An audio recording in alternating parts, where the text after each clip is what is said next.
खुलुमबाय आंनि बड' जेडि चेनेलाव नोंथांमोन बयखौबो। बर'नि गिबिसिनै दिहुनजानाय आलायारन 1982 मायथाइनि सावथुनखौ गोलाव 35 बोसोरनि उनाव आरो हाग्रामायाव जिनाहारि खालामनाय 1995 मायथाइनि सावथुनखौ गोलाव 26 बोसोरनि उनाव मुम्बाइनि फिल्मी सिटीआव थानाय एडि फिलिप्स फिल्म पिभिटि एलटिडि निफ्राय नेगेटिभ फिल्म रलखौ बिटिआर सरकारनि नाजानायाव 11,30,000 रां होनानै दिहुनना लाबोनाय जाबाय। थाबैनो माखासे मावनांगौ खामानिखौ मावफुंनानै गोबाव समनिफ्रायनो आलायारन आरो हाग्रामायाव जिनाहारि सावथुनखौ नायनो होननानै मिजिं थिबोनाय रायजो-राजाफोरनि सिमाङा थाबैनो मोगथां महराव नुनो मोनसिगोन। बड'सा फिल्म प्रडाक्शननि नाजानायाव दिहुनजानाय आलायारन आरो हाग्रामायाव जिनाहारि सावथुना बर' हारिनि हारिमु, आसार-खान्थि आरो सोद्रोमसिनि मोनसे सिनायथि।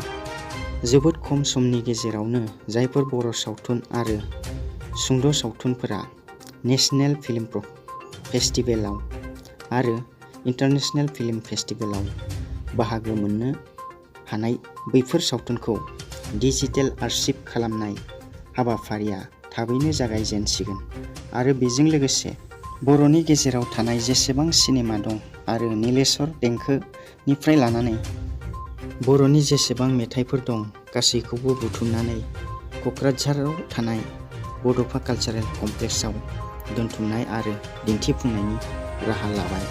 बेफोर खामानिखौ मावफुंनो थाखाय बिटिआर सरकारा 1 कौटि रां बावजा लाखिनाय जाबाय।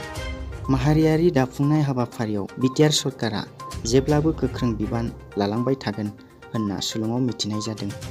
बे लाबोनाय खामानिखौ बिटिआर सरकारनि जानानै मावनाय दैदेनगिरि आलायारन सावथुननि दिन्थिगिरि जोंदाव बड'सा श्री मनेस्वर दैमारि, ड मिहिर सोरां ब्रह्म आरो गसाइ दैमारि बिथांमोननि दैदेननायाव आरो बिटिआर सरकारनि हेफाजाबाव बे आलायारन सिनेमाखौ लाबोनाय जादों होनना सुलुङाव मिथिनाय जादों।